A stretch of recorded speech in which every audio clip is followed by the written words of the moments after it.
Good morning, good afternoon, good evening, all my Enlightened SOULciety members and others that are joining us. Welcome. Today, I am super excited. We're going to talk about three big questions you need to be asking yourself if you are looking to take your message into bigger spaces, especially corporate. I know I spent some time last week talking about how to get your message into corporate, talking about some strategies, some things along those lines. Today, I really want to talk about some questions. So, as you all are jumping in, please say hello. I am super excited because there is so much opportunity. I don't know if you saw the video I did yesterday. I actually had my first Akashic reading, record reading yesterday, and it was pretty powerful because one of the things that came through, I asked some very specific questions around. What is showing up, how I get to show up and guide others and serve others. And one of the things that showed up was that this really is the time for us to take messages of healing, of light, a different message around leadership into bigger spaces where we can impact more people. And corporate being one of those spaces, universities, large organizations, any of those kind of areas where we get to actually bring a message that is going to be game changing in terms of the kind of vibration. Hey, Felicia, good afternoon. Going to be different in terms of the vibration we bring, going to be different in terms of providing access for us to really shift conversation around what leadership is, what it isn't, and shifting the level of consciousness that's going on. And so I was so excited because that came through very clearly that it is the time to help people bring their messages in to really activate this space. And I will tell you, I actually had an opportunity this week. I worked with three of my organizations, two of them being Fortune 100 companies, and one of them being a nonprofit organization. And so I had two presentations and a facilitated discussion actually with a group of leaders. And one of the things that I noticed coming through, and I mentioned this last time on the Facebook Live, was really this idea that they are so ready. They are so hungry for a different message. And in fact, I had one person yesterday telling me they were in tears because the message was so needed, and it was a lot about their own self-care. It was a lot about their own healing. It was about being resilient from a very different perspective than just the ability to bounce back, and being able to dig in and lean into a conversation for where they're at right now. And so one of the things that I want to talk about today is the concept around clarity. And so as I introduce these three questions to you, there shouldn't be a surprise.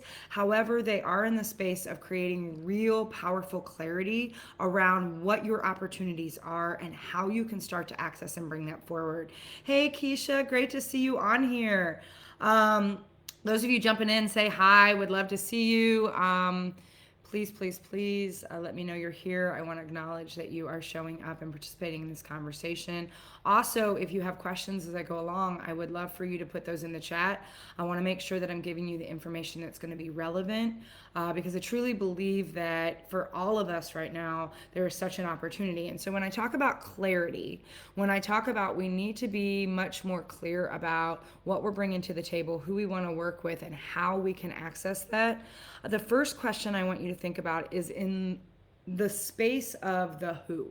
So, who in the corporate space, whether it be a specific niche, whether it be people you already know, where and who do you already have existing relationships? And I mentioned last time, there is a lot of power in using our existing network. Most of us don't realize we have so much gold to mine in our existing network. In fact, we have already our opportunities. We just haven't been cultivating them. We haven't been connecting with them. We haven't been leaning in. And some of you are like, I know, but I've never worked in corporate, so I don't have those relationships. And I'm going to challenge you to say, yes, you do. You either have them in 1 degree or 2 degree separation in your network right now. And it may be that you worked with somebody somewhere else that now they took a corporate job, or it might be a friend of a friend. Somewhere inside your network, you already have people you could be having very relevant, very real conversations with. So the first question when it comes to clarity is really around, do you currently have any active relationships? And when I say active. I'm talking about people that you've actually engaged, interacted with. You've done something to nurture your relationship over the last 6 months to a year. Do you have active relationships in the corporate space, or are you able to tap into them through other people that may be in your network? And so when I say this, one of the opportunities to find the answer to that question, one of the big spaces is if you have any kind of presence on LinkedIn, even if you have a profile and you're connected to 50 people, is to go in and filter who you are actually connected to. Or if your list is small enough, just go through and see who am I currently connected to, and look at who some of their top connections are. So I say that because oftentimes we're like, I want to take my message to corporate, I want to take it to bigger space. We need to refine that down so that we can actually start to think about how we want to be messaging, how we want to engage in the conversation, and who are going to be our key players that we can position as champions for ourselves, who are going to be people that we can open the door to have a conversation. Now, when I say that, I want to say that not every person in your network that may be in that space is a key decision maker, is someone that can say yes or no. However, they may be an influencer that can open the door, that can actually create a pathway for you to get connected to the right person. And let me give you a real example. So I go through my LinkedIn periodically. I actually have about 5,300 people I'm connected to. And I would say on average, I have a third to half of those that are really active relationships for me. I do a lot to cultivate my relationships, even if it's just sending a birthday wish or a congratulations on a promotion, or touching base with someone as something happens, or they show up in my feed, making sure that I'm reaching out to people in my network at least once a year. So I say that because I go through periodically and I will do a filter. And so basically I'll go up to the search engine and I will just click on an ability to filter. Say I want to look for a certain job title or a certain kind of person in a certain area. I live in Austin. So say I'm looking to work with some salespeople on creating more resilience as we were going through the pandemic, right? So I might go into my LinkedIn and search and filter and say, who are the sales directors or VPs of sales that I am connected to? And I'll start with just the first level of connection. So I'll just do first degree separation and I'll do that first level. And I'll just say, so first level connection, who do I know that is a VP of sales in the Austin area? So I do that as a filter, and all of a sudden I get this like list of names, because I actually am connected to quite a few people here in the Austin and Texas area. And so I'll start to go through and I'm like, oh, I forgot that person was promoted and now they're working here and they're the VP of like some company I've been trying to get into. So what I will do then is I will filter then that list to say, who are the people that are speaking to me? And again, for those of you that really tap into vibration and energy, allow yourself as you're doing that filter to say, who's sort of resonating with me on that page? Who is it like, man, it's been a while since I've caught up? Or, ooh, something just changed for them or shifted for them and I can feel it. And I feel like it's the time to reach out. And so what I'll do is I'll kind of make a list. I'll be like, okay, I want to reach out to that person. I want to reach out to that person. And then what I will do is I will direct message them. I won't send out a mass email. I won't do some kind of like sales pitch. This is not what we're talking about. And I wrote a post yesterday about the value of relationships. This is an opportunity to lean in, to start to cultivate a way to engage in conversation and to start to nurture a relationship that maybe you've let slide a little bit. So what I'll do is I will send a message. So this is the first one. The who is, once I figure out who are some of those top people I want to engage with, who do I have some of those active relationships with? Or I know that if I reach out, even if it's been a while, they'll be really glad to hear from me. Like we have that kind of relationship. So I'll send a message and I'll just be like, hey, and I'll give you an example. I sent one to someone I used to work with in Johnson Controls way back in the day. And I was like, hey, and I'll just call him Adam. That wasn't his name, but I'll just say, hey, Adam, I don't know if you remember me, because this was a relationship I hadn't tapped into for a while. But I was like, I don't know if you remember me, but we used to work together way back in the day in like Johnson Controls. And, you know, just touch and base, and sometimes it'll be a message to say, I'm just going through touch and base with people in my network. I know there's been things that have been going on, especially through the pandemic, just checking in, just wanted to see how things were going, wanting to touch base. Somebody that I have an active relationship, I might say, hey, I just saw that you made a major move. Congratulations. How's things going? Would love to talk to you and catch up. We haven't connected on new things that are going on for both of us. Whatever it is, I sort of make it personal to them. And then I drop in my link to my calendar. I'm like, hey, would you like to get together, catch up 20 minutes? Would love to hear what's going on. And it's amazing because when I do that, I actually get a conversion rate of over 25% within a 24-hour period of people then scheduling time on my calendar. Because it's a light, it's an open, I see this is going on for you. I don't know if you know I've got some new things too. It's been a while since we've caught up. I would love to just connect and catch up and hear more about what you've got going on. I make it much more about them than about me, for sure. Somebody that I know, I might say, hey, I don't know if you remember me. We used to work together. And it's funny because this person that I'm talking about, who was named something else, he responded back. He goes, are you kidding? We traveled to Singapore together. Which then, of course, I wrote back and I said, that's right. Did you ever get your bags back? I know they got lost in Bangkok on our trip because he and I ended up traveling to do some training together. So it opened up door. I'm like, hey, I'd love to catch up. It's been a couple years. We haven't talked in a while. What do you got going on? I see there's been a lot of movement. You've been taking on some promotions. Would love to hear what you have going on. There is something really simple about leaning in. One of the other things that as you think about your who, if you just go out to LinkedIn and start seeing some of the activity that's going on for people that you are connected to, you might see that somebody who just got promoted, somebody just, moved to a different company, one of the things you can do, yes, we can do the default, hey, congrats on the promotion, right? It's that bit. Or you can write a personal message. And sometimes all I write is, congratulations on the new role. XYZ company is blessed to have your leadership. Right? And then it opens up the door to have a conversation. So that first question I want you to ask yourself is, who do I already know? Or who can I get connected to because they're connected to somebody I already know that's in my inner circle? We have connections and opportunities we're not leveraging.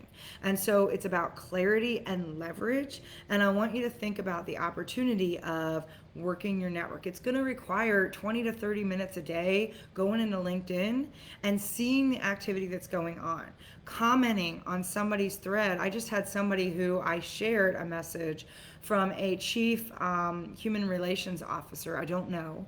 But it was one where he posted something that I absolutely feel needed to be shared. I put my own perspective. He has since checked out my profile. We've had a little conversation. We've connected because it's something I really am impressed with what they're doing with their company as it relates to going back into the office, as it relates to how they're handling emotions that people are having with now a lot of companies requiring people to go back. So when I say that there's so much opportunity, it's a matter of you doing a little mining, filtering, and going out and asking your question, who do I already have those relationships with? Or who can I get an introduction to from somebody who knows me well enough that could position me in a favorable way? So that's the first question I want you to realize. And one of the things I also want to tell you is as I go through these questions, I want you to realize that for some of you, you're like, I just don't know how to do that. I'm going to talk about a way that we can lean in and you can actually workshop this so that you can get the tools and the strategy. Because once you workshop through some of these things the first time, you can then repeat and rinse and do the same thing over and over again to be activating more within your network. And so I say that because there's huge opportunity here. The other thing I want you to realize when it comes to the relationship side of things is follow-up is key. It's making sure, and so again, I give them my calendar link and then we get on and then I follow up with a, hey, it was great to meet you. Let me know if there's any way I can further support you. Some of those conversations with those people that may not be a key decision maker will be that we lean in and we have such a rich conversation, and there's a strategy around how to have that engaged conversation. And I'm going to actually do another Facebook Live talking about the 5 things to do on a connection call that are really powerful, that will set you up for a close, which may be a next call or maybe a next action or maybe that person introduces you to the right key decision maker, and is an open up access. And I'll give you another example where I had a conversation with someone who was an old colleague of mine, and as we got talking, he finally said, and I respected, we were getting up on our 20 minutes, and I was like, our 20 minutes is, I only asked for 20 minutes. We have 20 minutes. I want to be respectful of your time. It's really important that we say that. I want to be respectful of your time. I want to thank you because I wanted to bounce some ideas on him. And he goes, Candy, this conversation is really rich. If I've got some more time, if you'd like to keep talking. I'm like, of course I would. Of course, if somebody gives me more time, we're going to engage more. Our conversation ended up being about 45 minutes, to where he said, do you remember so-and-so, who I did? And he's like, I really think you need to be having this conversation with her. She's looking at bringing in some new training around these areas. Would it be okay if I reintroduced you to her and set up an opportunity for you two to connect? Of course it would be okay, right? I'm like, that's like the most ideal situation. So when you position yourself in a way to help this person be a champion, to help them address some immediate needs, which is going to get me into the second question here, then they will actually want to open up doors to connect you to other people, because it makes them look good. It positions them as someone who is seeking outside ways for them to get creative, to take things to the next level. And so you then help that person be positioned as a champion. So be mindful, because sometimes we think we only want to talk to those people that can be the yes, no people, those people that carry the purse strings, those people that are the key decision makers. And I'm going to tell you, this is why I say you have gold in your network, and why I say, who do you have active relationships with? Because sometimes it's more relevant and it's more important to start nurturing those people that can be your champions. I will tell you, three of my large Fortune 100 companies are because of relationships of people who were valued very deeply in the organization, that didn't have decision-making authority, but are so respected that they have influence. One of them being an administrative assistant, an executive administrative assistant, who happens to be a very, very key gatekeeper. That she actually is the person that has given me opportunity deep and wide in that organization, because she has made introductions to everyone. And I have now done well over 5 training opportunities and a handful of presentations with that organization. And I ended up coaching one of their executive VPs. So I want you to realize that those champions, those key influencers, oh, I'm so glad to hear that. This is gold. That you have people that sometimes we dismiss, and this is where our ego gets in the way. We're like, oh, they're just an admin. Oh, they don't have the money to make the decision to bring me in, and we're missing the opportunity. Relationship is everything. And you're gonna hear me talk about this much more. Yesterday I got kind of set off. Somebody got connected. I got introduced to somebody and trusted this person and got introduced, and this person barely said hello and then asked me to invest in something. And I was like, we don't even know each other. I don't feel like I'm in a position to want to invest when you haven't even taken the time to understand my business, understand who I am, understand where I'm at, and what we do. Because here's the thing people don't realize. Corporate is all about who you know. It's all about relationships, even though it doesn't appear to be. It's not about what you know as much as who you know, and who's willing to go to bat and offer some leverage and exchange some or extend some trust on your behalf. Because I'll tell you, I had people that used to reach out to me all the time. Here's another example where when I worked in corporate for 20 years. I used to build and recruit and train and hire high performing teams. I was in various leadership positions. I held the purse strings many times, bringing in the coaches, the trainers, the consultants. And it was amazing to me how many people would send me their resume. Hey, Candy, there's a position in your company. Would you give them my resume? I'm like, I don't even know you, or I barely know you, or we have no relationship. And I'll tell you, there's one of two ways I would have handed it to the hiring manager. There's a, hey, I got another resume. You might want to add this to your pile. And I just kind of throw it over the fence. Or if it was somebody that I was really in relationship with, somebody that I knew, somebody I trusted, somebody I could actually speak to the quality of work they would bring, man, I'll tell you what. And I was respected because I would come in and say, I'm going to tell you what, you want to talk to this person, and here's why. I am here backing this person. I recommend them. I want you to take a look at them. That I guarantee that all those other resumes got pushed aside and that person got called first, because those relationships matter. It's the same thing when you're talking about bringing your training, bringing your value, bringing your message into the organization. Your who's, and the more champions, the more little birds you have chirping about you, the more people that are in the business that are not just the leaders, because real leaders listen to the energy and the pulse and the grumblings that are going on within their teams. And when someone keeps talking about someone, when someone's like, I'm telling you, I heard this speaker, or I have this friend, or I know this person, when they sit around a table and they start going, how do we bring in some new blood? How do we bring in some new energy? How do we bring someone in that's going to do something that like raises the bar, raises the energy, raises the vibration? They ask their team. And those people, and the energy and the enthusiasm when someone's like, I'm telling you, Candy Barone is the real deal. And yesterday I had somebody, I shared some of the testimonials and feedback on my main page. People are like, you are freaking awesome. That was like one of the best times I've ever spent with you. And of course, I want to share that because not just to highlight me, so that other people are like, hey, we want to bring her in. I want to show you the value of when you're showing up for people, when you're building those relationships, they want to keep singing your praises. They want to make introductions. And in fact, I offered, because this assistant that I knew, she has opened up so many doors for me that I offered a training for her team of admins, that of course she went and shared that with some of the key decision makers, that I came in and offered that as a gift because of all the things she's done with me. It's that law of reciprocity, right? She has opened up so many doors that I said, let me extend and make myself available to do a training for your team. It's a way for me to say thank you. And I will tell you, that's the other thing that plays very deep in these relationships and conversations, is the law of reciprocity.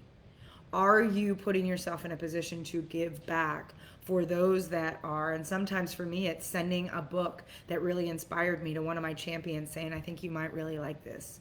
I bought this for you and just wanted to send this, right? It's those ways to say thank you. It's that follow-up that extends things very far. So this is the first question. I really want you guys to see that. The second question then is, do you know what they need?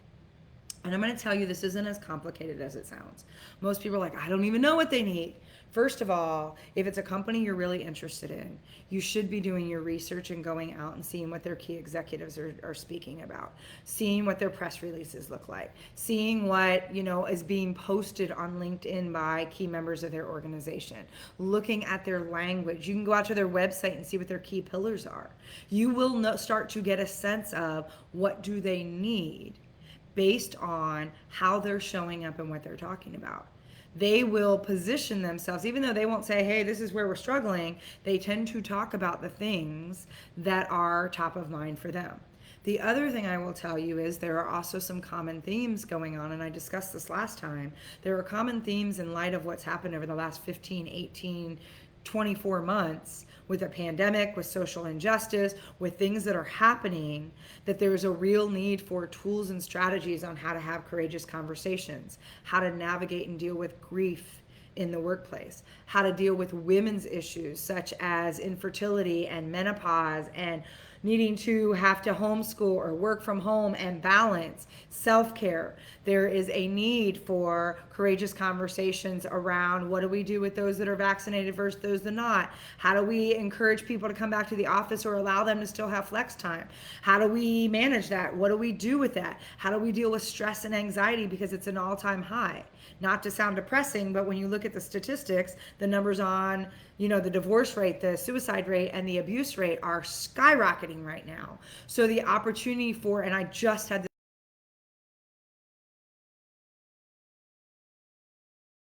this, engaging with people to understand what challenges they are facing personally, because I've been working with them on things around trust and 5 dysfunctions of a team and creating themselves resilient and self-care and building better habits. And so we had a deep conversation around, if we're going to talk about trust and personal and professional development, how do we start to activate that differently and create a new level of engagement and integrate. And so we are having conversations now with key leaders. I am with this key leadership team to talk about how we're going to co-create something they've never done before. We tested something over the last 3 months, which allowed us to do a cohort that allowed us to have some of these first level leadership conversations throughout the entire organization. Now, because we've seen the engagement, and this was in response to a survey they did to find out where people are feeling most challenged. Then they said, we've got to support people. This is the leaders that get it. And I'm going to do a Facebook Live specifically around the different types of leaders that show up in corporate and how to engage in the 4 different kinds of conversations that tend to show up. And there's people that are overconfident, there's people, but there's kind of a classification. There's 4 different classifications I want to share with you on another live around who you might encounter as you start having these conversations. And there's 4 very distinct conversations that tend to show up on a regular basis, and they're meaningful because they play into, once you understand what people need, how do you position this based on their personality, their energy, and how they're showing up. And also deciding, because there's one level that you kind of go, I'm not sure I want to play with them. They're kind of cocky, egotistical. They're the typical corporate, what we think when we think corporate energy. And a lot of that's shifting. And there's more and more leaders leaning in saying we need support. And I mentioned this last time, that there's a lot of leaders right now struggling, really struggling. One, with their own self-care. They are pouring into their people and they're not taking care of what they need to for themselves. They haven't healed their own traumas. They're not dealing with their grief. They don't know what to do with all this energy that they're absorbing. And many of them are feeling it. And I keep hearing over and over and over again that one of the biggest fears, one of the biggest things keeping them up at night is that they fear that when they come out of this, they're going to do worse by their people because they didn't know better. They're going to actually do more harm than good. And so when you think about that, this is leaders asking for guidance. This is leaders asking for tools to help them heal. This is leaders asking for a new way to look at how they engage and how they are executing leadership, and inviting members of their team to step up as well. They're recognizing that leadership goes far beyond a title, a name, a job, a responsibility. It is really everyone's opportunity, and how are they lifting people up through everything that's been compounded lately, and how do they get the support to do that so that they can be vulnerable? They can extend and create containers where people feel safe, they feel heard, they feel valued, they feel seen, they feel loved. And so when you think about what does corporate need, some of it is there are some specific things, and there are some very clear reoccurring themes showing up across the board. And I've just given you a handful of those. And the third question I want you to think about then is, what specific value do you bring that addresses that need? What do you have in your arsenal? What do you have? And it might not be your biggest program to get started. It might be something that you have that's a tool, that's a technique, that's a strategy, that's a system.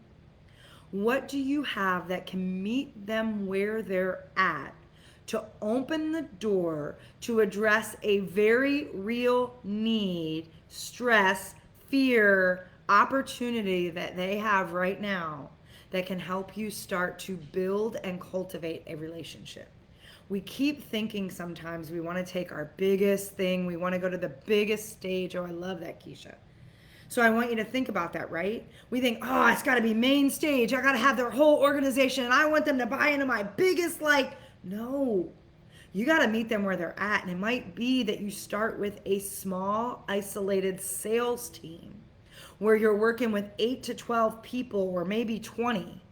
and you're doing some really deep, powerful work that lets them get vulnerable, that lets them have real connected, courageous conversation, that allows them to ask difficult questions that they haven't known how to facilitate or navigate. Facilitation right now, if nothing else, just helping leaders create containers, safe containers where they can be vulnerable. They don't have to be the ones facilitating, because many of you know you can't be engaged in the conversation if you're the facilitator. To be a real facilitator, to coach, to train, you need to be able to be removed and neutral. So to allow the leaders to be engaged with their teams in a container that has trust, that is vulnerable, that feels safe, that energetically is holding them, that's creating a higher level vibration, so that they maybe for the first time can open up access to wounding or things that need to be healed, conversations that need to be had. It's amazing how much, and there are companies paying really big money to get people that know how to facilitate and create containers that are allowing them to dig in at a much deeper, much richer level, because they don't have that skill set, or because they need to actually be part of the conversation and they can't facilitate it and create the safety of the container and bring trust and do those things in. So I'm curious, questions or thoughts as I'm asking this, and I'm going to give you one more additional kind of bonus question that I want you to think about. But I'd love if there's questions, if there's comments around this, please. I want to make sure this is, I know some of the comments are coming in. I hope this is resonating. There is so much opportunity right now, and we've got all kinds of conversations and stories about why we can't. I'm also going to do, so there's 3 Facebook Lives I'm going to be doing here in the next week or so. One is on who are those 4 kind of personalities that show up when you're having this conversation. When you're engaging with some of the key decision makers or even your champions, there's sort of 4 personalities that come up. Another Facebook Live I'm going to do is to talk about those 5 aspects of how to really engage in that connection call. So when you get somebody, when you're having that conversation, what are some 5 components you want to remember? It's more than just, hey, what's going on? Like, there's a strategy to it. So I'm going to give you the 5 components of that. The other thing I want to share with you is the do's and don'ts. There are some very clear do's and there are some very clear don'ts. And so I'm going to offer a couple more Facebook Lives, because again, I want to be providing these tools. I am getting very clear guidance that one of my roles is to help activate light workers to take their message into bigger spaces. And one of those bigger spaces where you can impact a lot of people, a lot of culture, is in corporate. Because the other thing I want you to realize about corporate is it's not just about impacting the people in the culture itself. You are actually creating bridges where they can take that into their families and communities. I get told time and time again, in fact, I love some of my corporate people, some of my GE people like to tell me this. They'll be like, my family gets so excited when they find out I'm doing a candy training, which just cracks me up.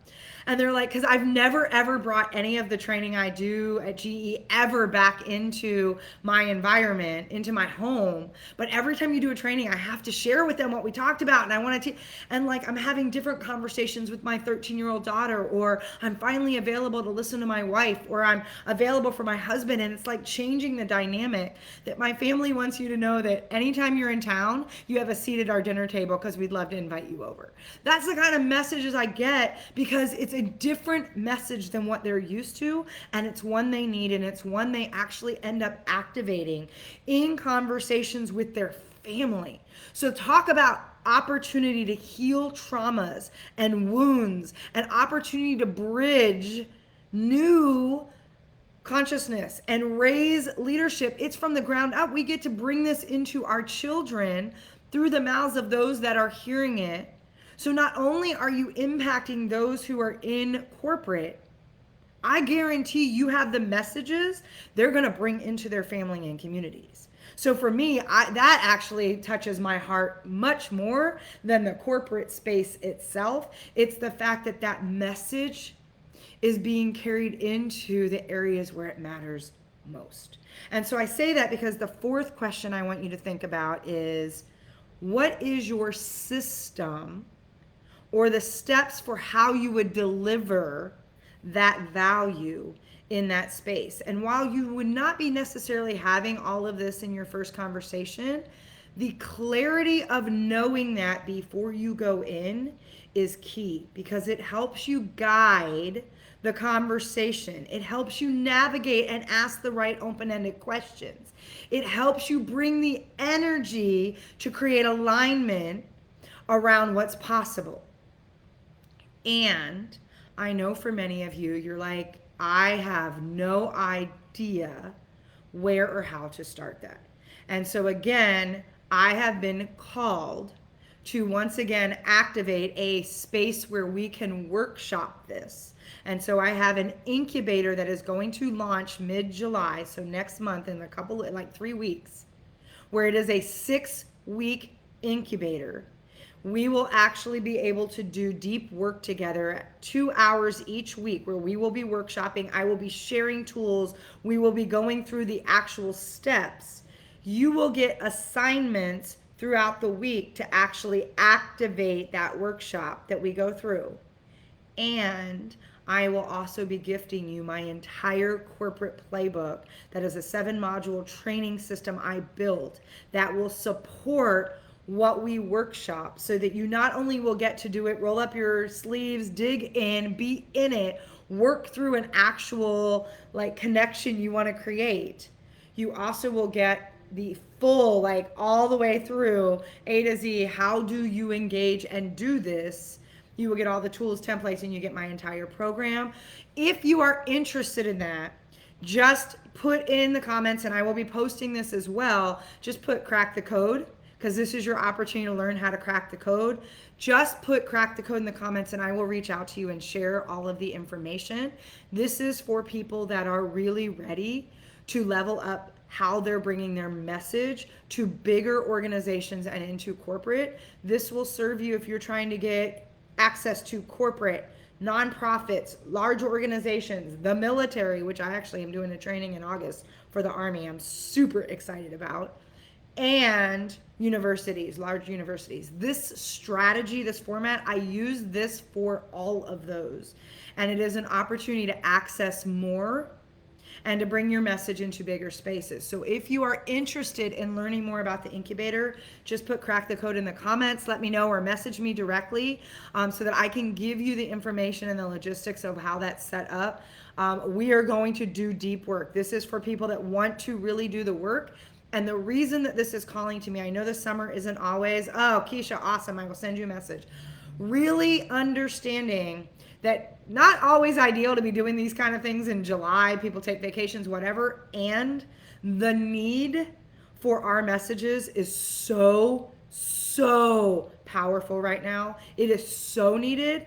And not only do they have real needs right now and budgets to actually spend, because things got all kinds of like jammed up through the pandemic, they will be doing their planning for 2022 come September, October, and I want you to have what you need to be activating those conversations right now, so that when they're doing their planning, you are top of mind, priority, and you are getting put in the budget, so that you have access to be supporting them long term. Because one of the things that's near and dear to my heart is that we stop doing this idea of one and done. This one and done, I did a presentation, I did a training, yay, I inspired them. I want to talk about integration. I want to talk about real sustainable integration, where you are not only activating them in a way that they probably have not been activated. I want you to think about extending the container that you've created for them in a way that gives them ongoing support. This is why when I talk about the model that I've created, it's not a one and done model. It is a model for you to go deep and wide in an organization. It's a model that teaches you how to nurture, cultivate, build, grow, create those relationships and champions. And it's a model that shows you how to create accountability, follow-up, engagement, and real integration, so that you become more of an advisory council a partner than just a vendor that's coming in and doing that like, woohoo, one and done, it's good, they inspired me, and it's the same old shit as always back on a Monday. Because if any of you have ever been part of those trainings, you know that people come in, they fire you up on a Thursday and Friday, and everybody's like, yeah, rally the troops, we got it. And then the weekend comes and everybody starts to freak out about how vulnerable they got. And it's the same shit as always on Monday, or they regress back because there's so much fear that drops in that they shut down. I want you to think about, if you're going to bring your message in, if you are serious about that, how do you do that from an opportunity to create a container that you get to nurture and love them through, and show them how then they can actually take that container and like carry it forward, right? And it may be, for some of you, you might be doing a train the trainer. You might be teaching them to do some of your work so that they can carry that through and activate that and create more of an agency model for yourself, whatever that might be. But it's an opportunity to think bigger. It's an opportunity to think of yourself as more of a conduit, an advisor, someone who is going to have a long-term investment in helping them move their culture into a space that feels more expansive, into a space that has a higher vibration, into a way to shift the level of consciousness of that organization, and ultimately raise the level of leadership going on. So, any additional questions, comments? I'll give you guys a second, drop that in. Otherwise, for those of you that watch the replay later, please activate the space. I will be checking as you come back and watch, or as you've been thinking about some of what I shared. Let me know if there's questions, if there's things. I will be putting up the next 3 Facebook Lives. Like I said, I'm going to be talking about those 4 personalities, 5 things you need to be considering in those connection calls, and how you open up access for possibilities. And then we're going to talk about the do's and don'ts. All of this will prepare you, especially for those of you that are interested in the incubator. These things right now are the things that are going to be the precursor for us rolling up our sleeves and doing the real work. And I will be with you step by step in that 6 weeks to really workshop how to get access, with the intention that after that 6 weeks, you at least have something where you are putting an opportunity proposal, something in front of an opportunity that really lights you up, and you are starting to create that path where you are building a partnership. And so with that, everybody, I am so grateful that you were all here. I am hoping that that resonated, that gave you some things. Some of you may be like, that's all I needed, I can rock and roll with that. Awesome. I will be adding some more things in the group. I do feel, as enlightened leaders, this is part of our responsibility. This is what we are here to do. We are here to amplify our message and the way that we bring value into these spaces. So with that, everybody, mwah, much love to you. Love these conversations, and I will catch up with y'all later. Make it a great day, you guys.